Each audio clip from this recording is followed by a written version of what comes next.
வணக்கம் மக்களே. வாக்கு எண்ணிக்கை முடிந்து 4 நாள் ஆயிட்டு இன்னமும் முதலமைச்சரை பதவியேற்க கூப்பிடலை. பெரும்பான்மை பெற்ற கட்சியை ஆளுநர் கூப்பிடலை. இந்த சிங்கிள் லார்ஜஸ்ட் பார்ட்டியாக இருக்கக்கூடிய தமிழக வெற்றி கழகத்துடைய தலைவரை ஆளுநர் கூப்பிடலை. இப்பேற்பட்ட சூழ்நிலையில் வாழ்நாள் எதிரிகள் அப்படின்னு சொல்லிட்டு இருக்கக்கூடிய 2 கட்சிகள் திமுக அதிமுக 2 கட்சிகளும் ஒரே நாள் ராத்திரியில் நண்பர்களாக மாறியிருக்காங்க. என்ன அப்படின்னு பார்த்தீங்கன்னா, சமூக நீதிக்காகவா இல்லை திராவிட மாடலுக்காகவா இல்லை மதச்சார்பின்மைக்காகவா அப்படின்னு கேள்வியெல்லாம் கேட்டிங்கன்னா அந்த கேள்வியில் அவங்களுக்கு பொருந்தாது. விஜய் என்ற ஒற்றை மனிதனை எதிர்க்கணும். விஜயை அரசியல் பண்ண வரக்கூடாது. விஜயை முதலமைச்சர் ஆகக்கூடாது.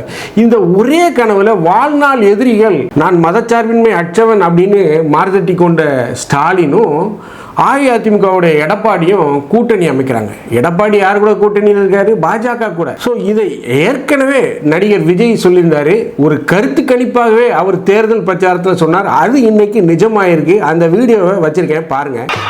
பாரு, ஒன்னு நீ இல்லனா நான் இல்லனா நீ இல்லனா நான். நமக்குள்ள வேற எவனும் நடுவில் வந்துடக்கூடாது. நாம 2 பேரால மட்டும்தான் மக்களை ஈஸியா ஏமாத்த முடியும்.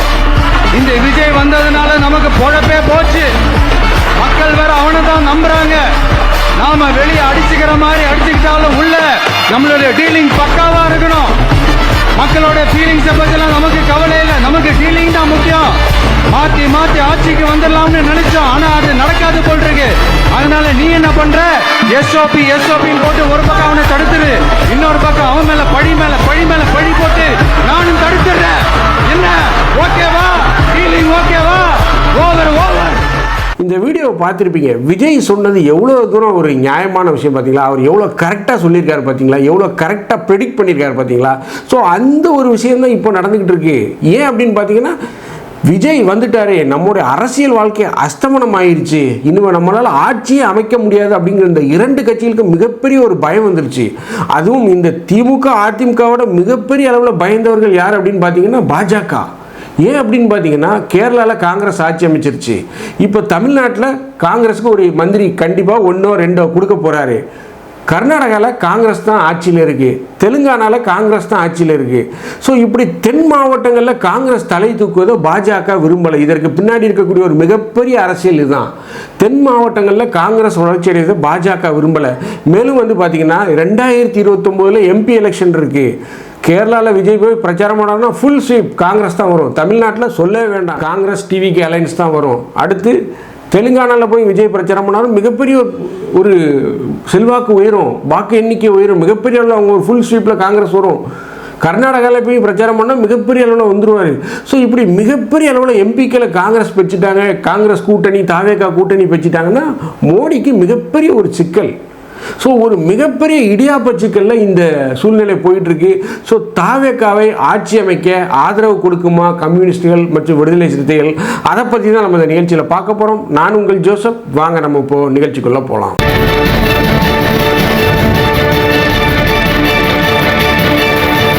வாழ்நாள் எதிரிகள் அப்படின்னு சொல்லிட்டு இருந்த அதிமுக மற்றும் திமுக வந்து பார்த்திங்கன்னா ஒரே நாள் ராத்திரியில் நண்பர்களாக மாறியிருக்காங்க. இதுக்கு என்ன காரணம்? சமூக நீதியா, திராவிட மாடலா, இல்லை மதச்சார்பின்மையா, இல்லை தமிழக மக்களுடைய நலன் கருதியா? அப்படிலாம் பார்த்தீங்கன்னா ஒன்றுமே கிடையாது. சிம்பிள். விஜய் அரசியலுக்குள்ளே வரக்கூடாது, சிஎம்மாக பதவியேற்கக்கூடாது, முதலமைச்சராக பதவியேற்கக்கூடாது, ஆட்சிக்கட்டில் அமரக்கூடாது, அவருடைய எம்எல்ஏக்கள் பதவியேற்க. இந்த ஒரே ஒரு காரணம் தான். மக்கள்லாம் கொதித்தெழுந்துக்கிட்டு இருக்காங்க. அவன் 1 லட்சம் 2 லட்சம் 3 லட்சம்லாம் செலவு பண்ணி வெளிநாட்டிலேருந்து வந்து ஓட்டு போட்டு போயிருக்கான்.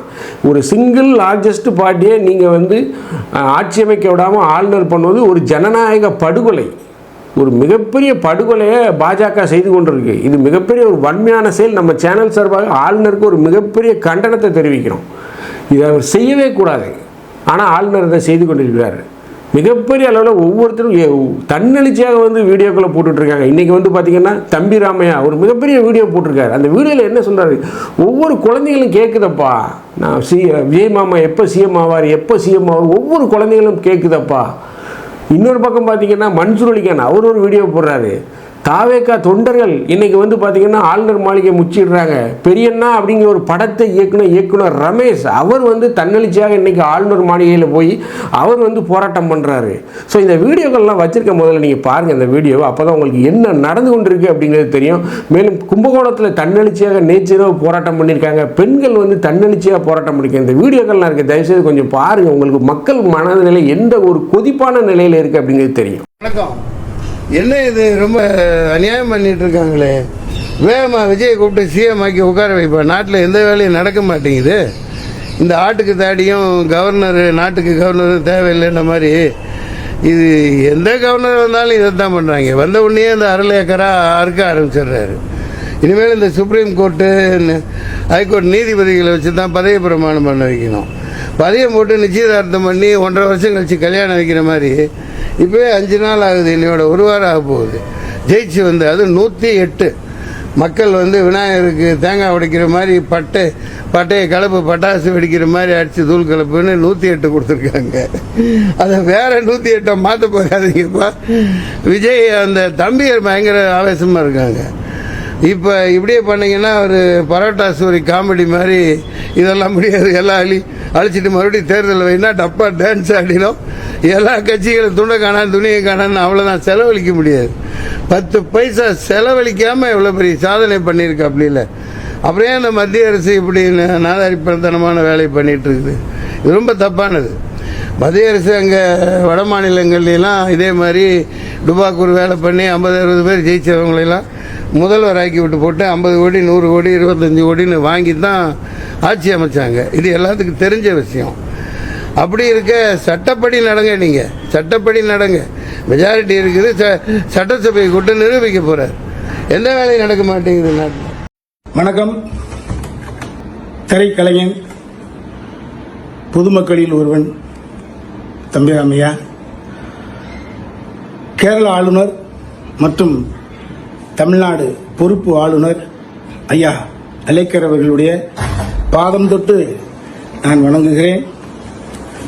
நீங்கள் மிகப்பெரிய அறிவாற்றல் ஆளுமை கொண்டவர் என்ற நிலை இருந்ததால் தான் உங்களுக்கு இந்த பொறுப்பு வழங்கப்பட்டுள்ளது. நான் எந்த கட்சியும் சாராதவன், புரட்சித் தலைவர் எம்ஜிஆர் மீது மட்டும் பக்தி கொண்டவன். இப்பொழுது நடந்து முடிந்த தேர்தலில் 40% ஓட்டை இளைய தளபதி விஜய் அவர்கள் வாங்கியிருக்கிறார்கள். 2 கோடி பேர் ஓட்டு போட்டிருக்கிறாங்க.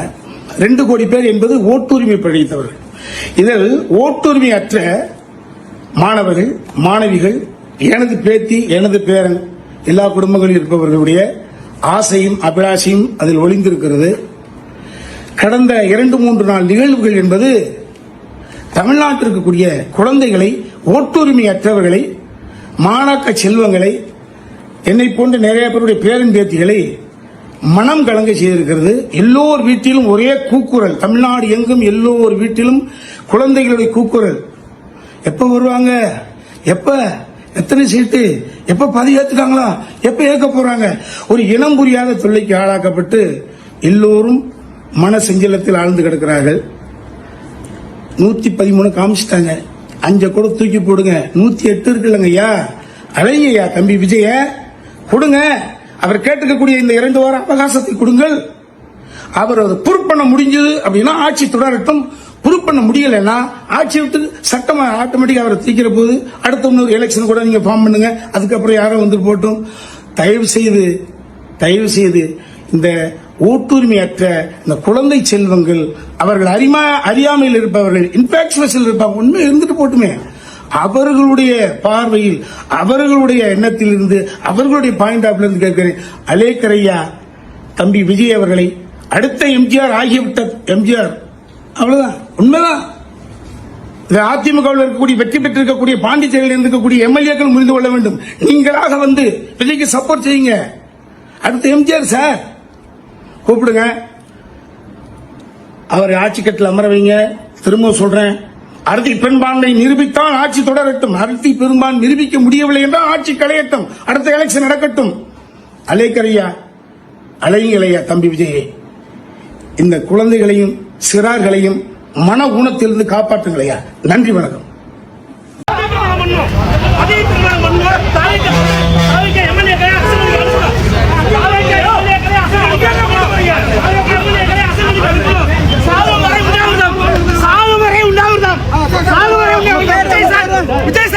அநீதியை கொடுக்காதீங்க. விஜய் சாருக்கு அநீதியை கொடுக்காதீங்க. தனி மனிதனா ஜெயிச்சிருக்காரு. தனி மனிதனா ஜெயிச்சிருக்காரு. எந்த ஒரு பின்புலமும் இல்லாம தனி மனிதனா ஜெயிச்சிருக்காரு. அவருக்கு அநீதி கொடுக்காதீங்க. இந்த காவல்துறை அத்தனை பேருக்கும் விஜய் சார் சிஎம் சொல்லுவாரு. விஜய் சார் முதல்வர் பதவி கேட்ட உடனே எல்லாருக்கும் தகுதி கிடைக்கும். வாழ்க டிவிகே, டிவிகே வாழ்க, டிவிகே வாழ்க, டிவிகே வாழ்க, டிவிகே வாழ்க.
ஸோ இப்போ இந்த வீடியோக்களை நீங்கள் பார்த்துருப்பீங்க. ஸோ ஒவ்வொரு திரை ப்ராப்ளமும் ஒவ்வொரு ஆட்களுமே வந்து கொதித்தெழுந்து போட்டுருக்காங்க. ஒரு மிகப்பெரிய ஒரு அநீதி நடந்துகிட்ருக்கு விஜய்க்கு, ஒரு மிகப்பெரிய அநீதி. தேர்தல் ஆணையம் என்ன சொல்லுது? ஒரு பக்கம் உங்களுடைய ஜனநாயக கடமையை நிறைவேற்றுங்கள், வாக்கு போடுங்க, வாக்கு சதவீதத்தை அதிகரிங்க, வாக்கு எண்ணிக்கை கூட்டுங்க, வாக்கு சதவீதத்தை அதிகரிங்கன்னு தேர்தல் ஆணையம் சொல்லுது. ஸோ அதை நம்பி நமக்கு பிடித்த தலைவரை தேர்ந்தெடுக்கலாம், அவருக்கு ஓட்டு போடலாம், விஜய் நிற்கிறார் அவருக்கு ஓட்டு போடுவோம், ஒரு மாற்றத்தை கொண்டு வருவோம் அப்படின்னு ஒவ்வொருத்தரும் Germany, New Zealand, Switzerland, Dubai, Gulf கண்ட்ரீஸில் உலகம் முழுக்க இருக்க வந்து அவன் கடனை வாங்கி பொண்டாட்டி வலையில் அடை வச்சு அவன் ஃப்ளைட் டிக்கெட்டை புக் பண்ணி வந்து ஓட்டு போட்டு போயிருக்கான். ஒரு சின்ன ஓட்டு போடுறதுக்காக அவ்வளோ செலவு பண்ணிட்டு வந்துட்டு போயிருக்காங்க. இப்போ அவங்க ஓட்டு போட்ட அதுக்கு நீங்கள் என்ன மதிப்பு கொடுக்குறீங்க? ஓட்டு போடுன்னு சொல்கிறீங்க. நாங்கள் ஓட்டு போட்டு ஒருத்தரை செலக்ட் பண்ணி வச்சுருக்கோம். 108 அவர் பெற்று வச்சுருக்காரு, ஆதரவோடு இப்போ 113 இருக்கார். அவரை கூப்பிடுங்கன்னு தானே நாங்கள் சொல்கிறோம். அவரை கூப்பிடாமல் இருந்தீங்கன்னா அப்புறம் எங்களை என்ன கூந்தலுக்கு நீங்கள் வந்து ஓட்டு போட சொல்கிறீங்க?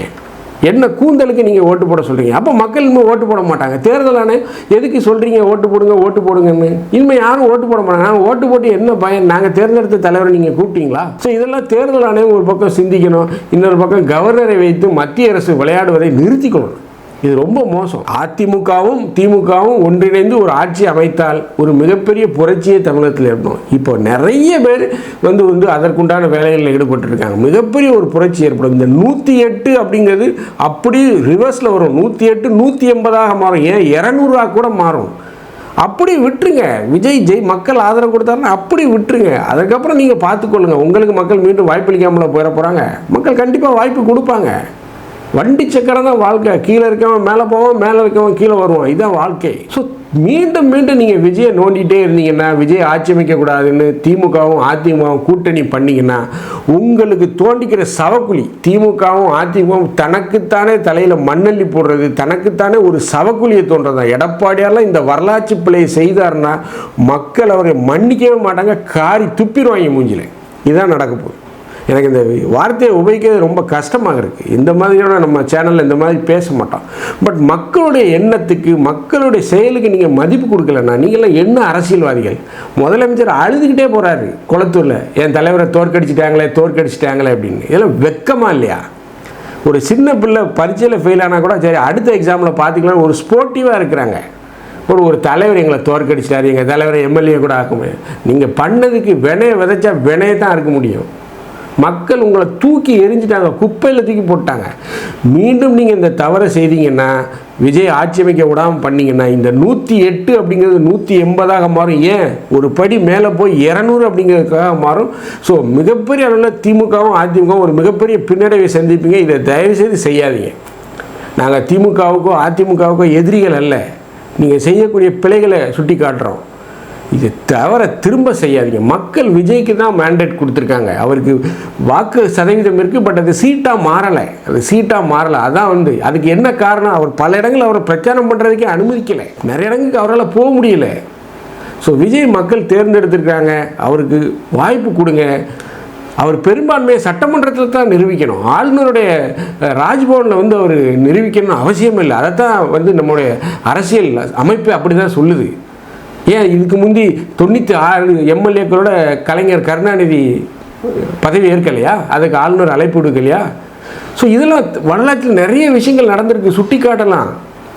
மிகப்பெரிய அளவில் வாக்குகளை பெற்றிருக்காரு விஜய். கண்டிப்பாக நீங்கள் அவரை தான் அழைக்கணும். ஒரு மிகப்பெரிய தப்பை எடப்பாடியாரும் ஸ்டாலினும் செய்திருக்கக்கூடாது. செய்தீங்க அப்படின்னா ஒரு மிகப்பெரிய புரட்சி ஏற்படும்.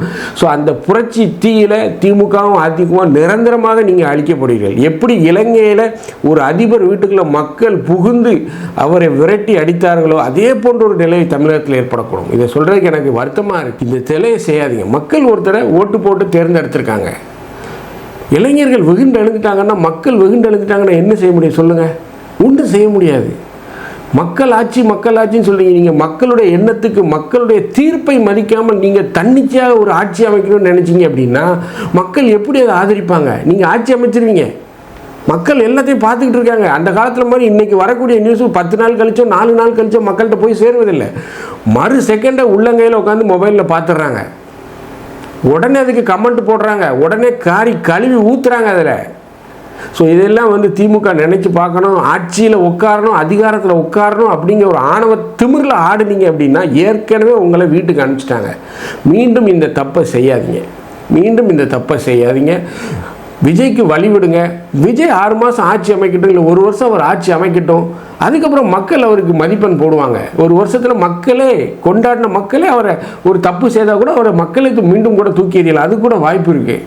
பட் ஆனால் வாழ்நாள் எதிரி அப்படின்னு நீங்கள் சொல்லிவிட்டு, சமூக நீதி காவலன் அப்படின்னு சொல்லிட்டு, திராவிட மாடல் அப்படின்னு சொல்லிட்டு, நான் ஒரு மதச்சார்பின்மை அச்சவன் என்று சொல்லிட்டு எடப்பாடியார் ஆட்சி அமைக்க திமுக ஆதரவு கொடுத்தது அப்படின்னா, விடுதலை சிறுத்தைகள் ஆதரவு கொடுத்தது அப்படின்னா, கம்யூனிஸ்டுகள் ஆதரவு கொடுத்தது அப்படின்னா உங்களுக்கு தோண்டிக்குள்ள சவக்குழி தான். திமுகவும் அதிமுகவும் இன்னும் நிரந்தரமாக தமிழ்நாட்டில் ஆட்சி அமைக்க முடியாத ஒரு சூழ்நிலை. இது ரொம்ப வருத்தத்தோடு நம்ம இந்த விஷயத்தை பதிவு பண்ணுறோம்.